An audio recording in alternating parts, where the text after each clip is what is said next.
Do you wish it was easier to get information from and communicate with your city? Well, then stay tuned to CityWorks to find out how you can do exactly that.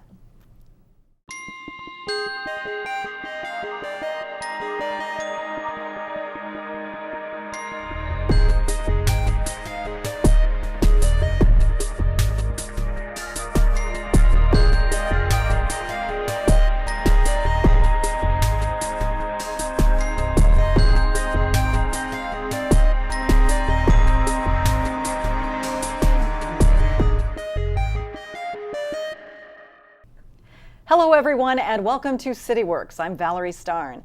Today we're going to talk about the innovative ways your city is improving its communication with you. Joining me now is Dave Wong, Chief Storyteller with City 611. Dave, interesting title you have. Can you explain that for us? We're all about storytelling. City 611 brings together community, technology, and storytelling. And my job is to take each business, each story there is to tell in Fountain Valley and bring it to life in a bigger story. That's 611, so City 611. We all know 911. Some of us know about information numbers 211 for the less emergency, but so 611, that's the number for fun stuff. Exactly. 611 is usually your call for help on your cell phone, and everybody knows this is City 611 because we bring together your life stories and how to create them and make them for yourself. You were saying that this is kind of the next level. You know, we all have our social media. We all appreciate the cities that we live in. What you've done is connect the two of them. Exactly. We've taken the social networking part of us where we're all used to using the likes of Facebook. We're taking it to the next level via what we call the 5 pillars. In other words, combining City Hall, your experience with businesses, schools, clubs and associations, and residents, and traversing that and creating a explore, discover, and experience. So schools, for example, and residents, how would they be using 611? That's a good question. This is where we bring together and have basically experiences created between the pillars, like in the case of schools. Think about summer vacation, right? That's when all the kids look for jobs and say, well, we work together with businesses and they're the ones that offer the job, so via this app we could bring everything together. So that's an example of how the app could actually create new experience that doesn't exist today within a city. Let's backtrack for just a quick second. This is now available in the city of Fountain Valley, other cities in California as well. How did you come to connect with Fountain Valley? We were actually contacted by them because they were looking to reinvent themselves. In fact, if you look at the old fashioned logos, they've revamped it, and it's called Experience Fountain Valley. And being that now everybody's daily use is centered around your mobile phones, that's the reason why they called us, and this is where we're putting together one heck of a story to share with the community now. And you say stories. I love the way that your title is Storyteller. You promote this app because it has stories to share. Why stories? Why has that become the new way to, instead of advertising or posting or announcing, it's stories? Explain. For example, every business has a story, and maybe the best way to share this example of experience is that in Fountain Valley, people aren't aware, even the locals aren't aware, that there are 142 restaurants. That's a lot. Imagine you eat yourself through each of these restaurants. It'd take you almost a half a year, right? Right. So that being said, what if we created an experience and take a restaurant and made it their day, like Wingstop, which it's a corporate store, but we make it very, very, we give it their day. And then what happens is that starting with them, you start every day progressing through the different restaurants, from the local Vietnamese pho place to I love the example of a Poke Project, where you get to try out their sushi donuts. Imagine eating yourself through all these different restaurants and taking the journey. But here's the clincher. What if you could take a friend for free and do this every day? You'll be able to offer that. Absolutely. This is one of the experiences that we're creating for the app where you want to come back to it every day. So you're not just promoting shop the restaurants of Fountain Valley, you're saying make an experience of going to them. We've set it up so you can take a friend for free and thereby creating stories. Exactly. The story of Fountain Valley restaurants. Exactly. Well, what a great thing for a city to have. I would imagine that you start the conversation with any city explaining what you have to offer by saying, if you want your residents to really appreciate your community, go to restaurants locally, shop locally, this is the app for you. Right. It's a story within the story. For example, a restaurant, and again, I share restaurants because that's an easier example because we all eat. For example, in a restaurant, they may be very, very good at serving breakfast. We have one example where I discovered was that they also do catering. And if you have events, and Fountain Valley has a number of corporate restaurants, so you could actually have that business come to you and prepare the breakfast. So these are the things that people don't know about in each particular restaurant that has their story to tell. And that's an example of how people, in today's world, it's too much information. People want it curated, organized so that we could use it. We just have a minute left, but this app is downloadable right now, correct? Yes. It also offers City Hall, so if you need to take care of some business at City Hall, the app's going to help you get there? We have a section called basically government, and it'll connect with all the different departments, and from there, it basically takes you to what you're looking for. Yes. Okay, and just a few seconds left. Every time I download an app, there's that learning curve. How difficult is it to figure out how to work your app? Very easy. Very if you like easy. to eat, then you'll be motivated to use it. I want to bring a friend for free. That's Yeah. the first thing I want to do, so I'm going to figure out this app. Dave, thank you so much for sharing City 611 and residents of Fountain Valley. You can download the app, and if your city doesn't offer it yet, hopefully look for it soon. We'll be back with more CityWorks right after this.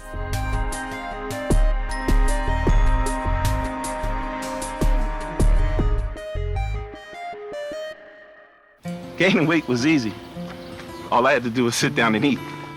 Losing weight's a lot harder. I have to work at it every day. But with every step, I lower my risk for type 2 diabetes and heart disease. And that makes every step, every choice, every day very much worth the effort. Learn how you can help stop diabetes by losing weight, eating healthy, and staying active. Visit checkupamerica.org or call 1-800-DIABETES. And welcome back to CityWorks. Joining us now, Westminster Assistant City Manager Chet Simmons. Welcome, Chet. Hi, Valerie. Thanks for having me. Absolutely. I understand you've rolled out a new website. Yes, we're very excited about it. Obviously, cities traditionally don't do a good job of explaining what they're doing or also how exactly citizens can access that information. And so it was important for us with the rollout of the new city website to actually try to make it accessible to everybody and really try to drill down into those little bits of information that people are always looking for. Well, I have to say, I've frequently visited the Westminster website, and every time I'm looking for what I need, I find it. It's very informative. So what's new? Well, and we wanted to actually continue that functionality, but really improve on the amount of time it took people to find the information they were looking for. We, in this day of apps and everybody having impacted schedules, it made it really important for us to actually be able to take you from what your idea is or what piece of information you're looking for. If we can get you there in 1 or 2 clicks, that's what we're really striving for. Well, even city staff on occasion will have to use your own city website or at least check on it to make sure that it's working for the public, especially with if a resident calls and says, I tried to find this on the website. Exactly. So for you, what does this mean? As Assistant City Manager, for you to be able to launch this new look, this new website, what are you most happy with? Well, like I said, cities traditionally just don't do a good job of explaining why exactly they're doing what they're doing or what the story behind it is. And so by taking this technology, we're able to push that information out in a more seamless fashion. And so being able to explain to a resident why a street project is being done, why a new building is going up, and having them being able to actually search and find that information for themselves was incredibly important for me. This goes also hand in hand with, you've launched a new app, or there was an app but that was improved. Tell us about the app. We have launched a new app as well, and part of this is, again, engaging with our residents. So we know, or everybody knows, that staff can't be everywhere 24 hours a day. Now, our residents, they're driving to and from work, they're going home, they're taking their kids out to eat. They're on the front lines every single day. And so by engaging our residents and making them kind of the eyes and ears of the city, we're able to actually gain a lot of information about things in the city that need to be fixed. And so one of the features that I love about our new app is the ability to actually take pictures of issues, have it geosynchronously pin you to an area, and that information being sent off to the various department that can deal with that issue. What are some examples? What do residents need to know that they can now do through this app? So two of my favorites are potholes and graffiti. Nobody likes to see them. Everyone's upset when you drive through one, or if you see some graffiti on a business. The ability to very quickly take a picture, have that whisked away to the inner workings of City Hall, and have that issue dealt with within 24 hours, I think it's a great service to our residents. Within 24 hours? Within 24 hours. So the response is within 24 hours, or it's recorded and planned to? No, the response is with 24 hours. Wow, even potholes, that sounds Yeah, complicated. we do what we can. Right. Now, what if the graffiti is on on private property? So we've actually worked out a program with a lot of our larger property owners where our staff will actually have paint that matches their business building. And so we can actually go out and paint the business in order to take down the graffiti as quickly as possible. It's a part of our council really does subscribe to the broken window theory, that if one window is broken, the window next door will be broken, very quickly thereafter. So by getting rid of that graffiti as quickly as possible, we think that we're actually making a positive impact on the city. Well, so now any young person can grab this app because they're really good at technology and be able to report back things that might, be of concern. But for folks that they're not super comfortable using apps, how user-friendly is this? The nice thing about it, it's 1 or 2 clicks to get you to where you need to be, and it's just really as easy as making a phone call. Would you encourage people that, now I'm going to go to the next level of super not comfortable with apps, they just don't use them, and now you've got something where you're reaching out to your residents to say, tell us where the potholes are, report that graffiti, and this is the way to do it because it's easier for you. So I don't know, maybe it's just somebody that has an older phone and that's not their thing. No, so we've addressed that in 2 ways. So the app has the ability to actually send messages via email and such, but we also have all of our phone numbers on it so that if people are more comfortable actually having that I'll call it voice-to-voice interaction with city staff, we're more than happy to do that. And then also our website has that ability as well. Back to the website. What are some of the more common reasons why people are visiting your website? What are they looking for? So I think they're actually looking to really get engaged as to what exactly is going on in their town. And so we've actually taken or made a lot of efforts to actually start producing small 10, 15-second video clips where we can actually explain large-scale projects that are going on, and then people can actually very quickly view them and have a good understanding when they leave the website. Are there other areas of the website that the information's there and you might not know it kind of category? Like if you ever wondered about, It's funny actually, we're actually working on a new element right now, which is actually, it's a map of all of our parks, but it also talks about the different programming that we have for each one of our parks. Do we have soccer games that are going on? Do we have a splash pad that's operating for a certain amount of time? How do I make a reservation at that splash pad? So it's all about, people getting a better understanding of all the different pieces of what's going on in the city. I recently was producing a segment on coyotes and found everything I needed to know about coyotes on the City of Westminster website because you had connected in a great way with organizations that do exactly that. Back to the app for a second, we did mention potholes and graffiti. Don't want viewers to think it's just for those 2 categories. For the whole of code enforcement. And what are some things that people might see and not even realize, hey, I should let the city know that that's going on? It's just small little things. Like you said, the things you don't even think about, a street light being out or a blinking light in an intersection. All those things are things that we want to know about so that we can, improve the experience for our residents. All right, Westminster Assistant City Manager Chet Simmons, thank you for sharing. Of course. And we'll be back with more CityWorks right after this.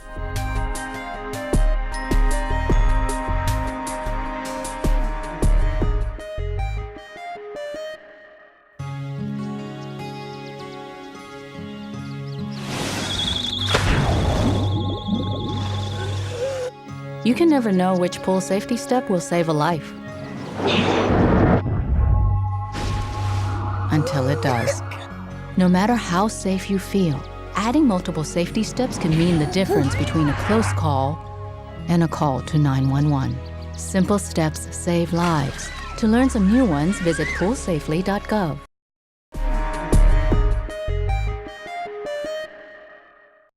Welcome back to CityWorks. Joining us now, Behzad Zamanian. You are the Information Services Director for the City of Huntington Beach, and reaching out to residents through the right kind of communication and technology is a priority for your city. First of all, being able to communicate with residents in the right way, how important is that to you? Yes, good to be here. Long before the dawn of cell phones and inventing the always connected cell phones, Hollywood's Captain Kirk had a smart device that was able to measure radioactive frequency or send a message back and forth to Enterprise. And long before any company talk about self-service, self-driving cars, Enterprise had sensors all around it, and it had it was able to see any object that was outside. So I guess my point is the purview of fiction has become a reality, and connectivity is everything now.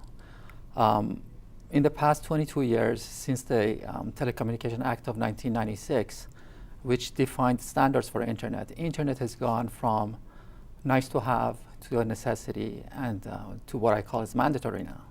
Very much like water and electricity, internet is a utility now. And government agencies have to start looking at it that way. What we are hearing about the Internet of Things, we are looking at all of the things to be connected, including computers, machines, vehicles, cars, traffic signals, and all of these objects will be communicating with each other. And as people and systems become more interconnected, so does the risk increases. So I think city leaders will have to start looking at making sure that invest in technology infrastructure to view technology as an enabler to shape the future. What happens if they don't? If they don't take the steps as you've described to keep up, where will that leave a city? Yes, that's one of the major challenges that government agencies are seeing. The Internet of Things works for private sector because they are profit oriented, and because of what technology brings efficiency to their processes, they invest heavily in technology. They do, and that's not necessarily a mandate for local government. That's right, and because of that, we are always sometimes behind the 8 ball. But I think the important thing for us to know is that to make sure that we are focused on the right thing, and the focus has to be technology, investment in technology, again, looking at technology as an enabler to shape the future. And we know that the economy is now helping the rise of economy, and all of those are very important, although sometimes budget becomes an issue. Well, your job title, Information Services Director, speaks to that it is important for Huntington Beach to keep up with the times. And as you said, use the investment in technology as a tool to grow the local economy, to grow everything that you can have to offer for your citizens. So how's Huntington Beach doing in terms of communicating and in terms of what it has to offer technologically to help residents stay connected? Yes, great question. One thing we started doing early on, a couple of years ago, we started on an initiative to define what I call is strategic initiatives for better communication with citizens. We know that connectivity is everything, so we are working on installing fiber throughout the city. we are looking at making sure that internet service providers are able to install antennas on pole tops and be able to provide their services everywhere. So I guess the main thing for us is to make sure that connectivity is solid throughout the city, whatever it takes. What obstacles do you run into when you say to make sure that these things happen? What are the obstacles? To give you an example, installing fiber, it takes design. You have to look at bringing company to look at what is underground. If you dig, what challenges you will have to install that. And the major challenge for us is really the budget. I mean, finding the funds that is needed for huge projects like that. So other than that, the rest of it are challenges that we can overcome. It's just a matter of being able to focus our resources and make sure that we are clear in what we need to do. But some of the things that we are doing is, again, installing fibers and connectivity for the citizens is very, very important for us. The other thing for us is we are looking at, we just developed an app called MyHB. For me, that was a strategic tool because I see that as a platform. We developed this mobile app that is very user-friendly, and it has all the information that citizens need to communicate with the city. And the first phase was releasing the app with basic features. During the next phase, we are rolling out what is called a 311 system that allows citizens to open a ticket, take a picture, take a video, and submit that to the city. So it provides much easier communication for citizens with the city. One of the things that we have seen is that online services has changed. Our citizens use their mobile devices. Back 5 years ago, 20% of all online users, they were using their mobile device. Now we are looking at 60% of our online users, they come through a cell phone. So we decided to develop this mobile app that allows users to communicate in a very user-friendly format with the city. During the next phase, we are going to integrate that with some of the internal processes. To give you an example, we have a system for work order entry that Public Works uses to basically, when the ticket comes in, they enter that into the work order system. A crew goes out and fixes the problem. Now, with the MyHB app, in a couple of months, users fill out whatever the problem is. It goes right into our work order system. And based on the conditions, that ticket gets assigned to the right crew, and right crew will show up to fix the problem. So our plan is to use this as a platform to integrate some of the services that we provide and provide better and easier way to communicate with citizens and provide a better service. And we're out of time, but the name of the app, MyHB? MyHB. All right. Thank you so much for joining us. Thank you. We're going to take another quick break, and we'll be back with more CityWorks right after this.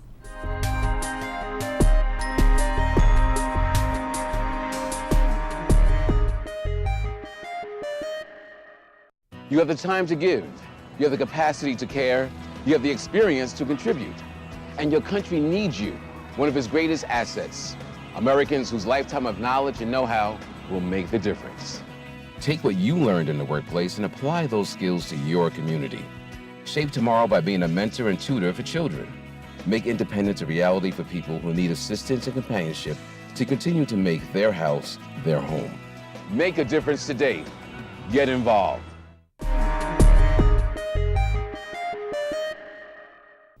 Welcome back. I'm Valerie Starna, and joining us now, Matthew Peralta. He's the PIO for the City of Stanton. Welcome, Matthew. Hello.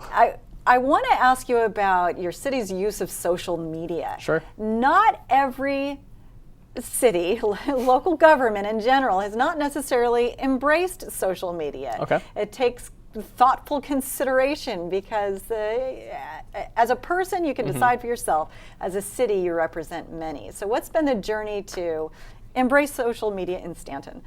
Well, that's a really good question.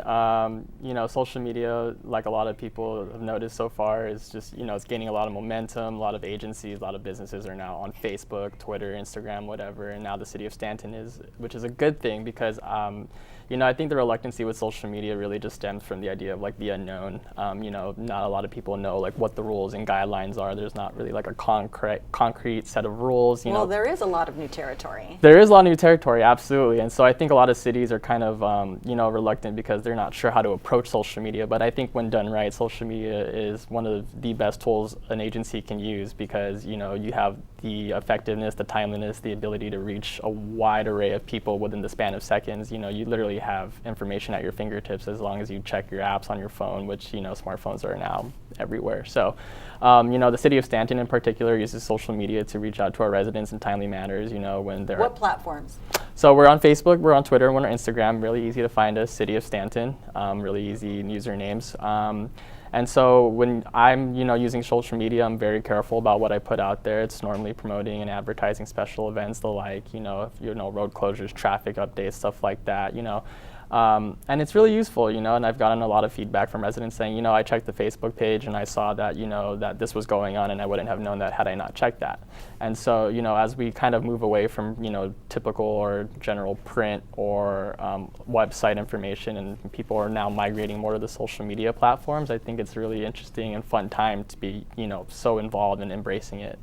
It's interesting because it is social media. So if you're going to let people know about an upcoming event, what's the creative process? Oh, how do I want to post that? Are you going to use a picture? Are you going to use a video? What are you going to do? How are you going to share? And that's a really good question too.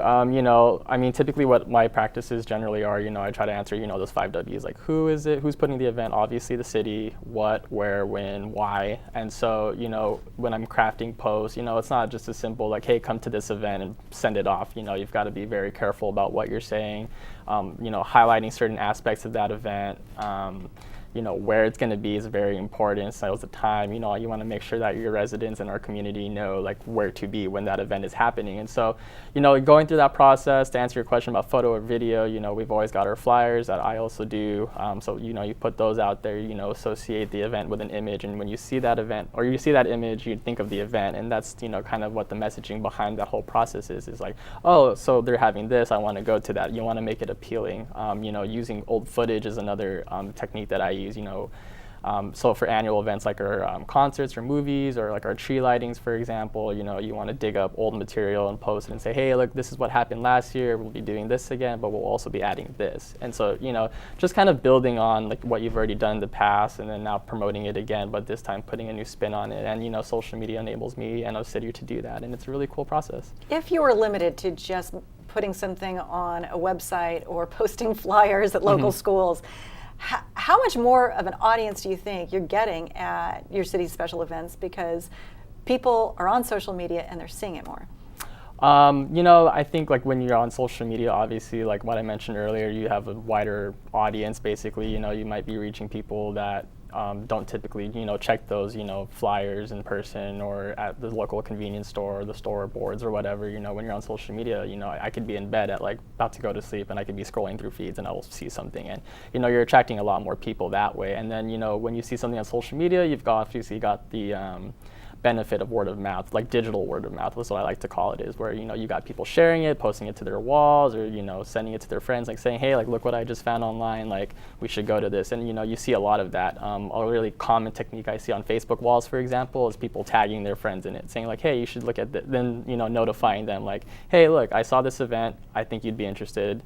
And, it kind of builds from there. And so I think that's why we've seen such good attendance with our events recently, being on social media. And it's a really fun time. I'm enjoying it. I like seeing residents, at the events, and I've gotten a couple come up to me and say like, hey, thanks for posting that. It was really useful for me to see that, and now I know when to be, and like I will definitely come back.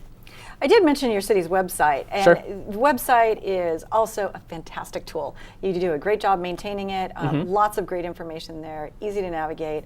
Another thing is you do have another resource for residents to keep people informed, not just about special events, but everything happening, projects coming up, and that is the City Manager newsletter. So anybody can sign up for that? Absolutely. So our City Manager's online newsletter actually started back in 2016 just as another tool for us to reach out to to our residents and our community. So all you have to do is, there's actually a link online at our website, ci.stanton.ca.us. Basically, you go to our webpage, there's a sign up link there. All you have to do is enter an email address and you'll be automatically added to our subscription list. And basically our newsletter gets sent out the first Thursday of every month, and in it you get updates about the city, developments, special events that are coming up, any other announcements that we'd like to make that's prevalent to the community for that month. And so really easy tool, really good way for residents to kind of stay informed and be kept in the loop about what's going on in the city for the coming month. And also a lot of good feedback with that one as well. We've got less than a minute left, but I do want to talk about an opportunity for your residents to connect face-to-face, and that's Sure. Talk on the Block. Really quickly, just sum that up. Cool. So Talk on the Block started in 2013 at the direction of our city council. We wanted to have a more public face within our community. And so basically Talk on the Block is we go to certain neighborhoods within the city and we kind of have a mobile city council meeting. Basically a couple of our council members as well as senior staff from the city will come and kind of give a spiel about updates within the city. Each department head will go ahead and give a spiel about what their department's working on for the month and what they can expect. And at the end of the meeting, basically residents can ask any questions about what's going on, typically about public safety, public works, community development, anything that they have concerns with, they can bring it up to us and then we can go ahead and address it right then and there. And you can find out when the next Talk on the Block is by checking out Stanton's social media or the website. Thank you, Absolutely. Matthew. Thank you. And that's going to do it for this episode. For more information about what we've covered today, please visit your city's websites or download their apps. Thanks again for joining us, and we'll see you next time on CityWorks.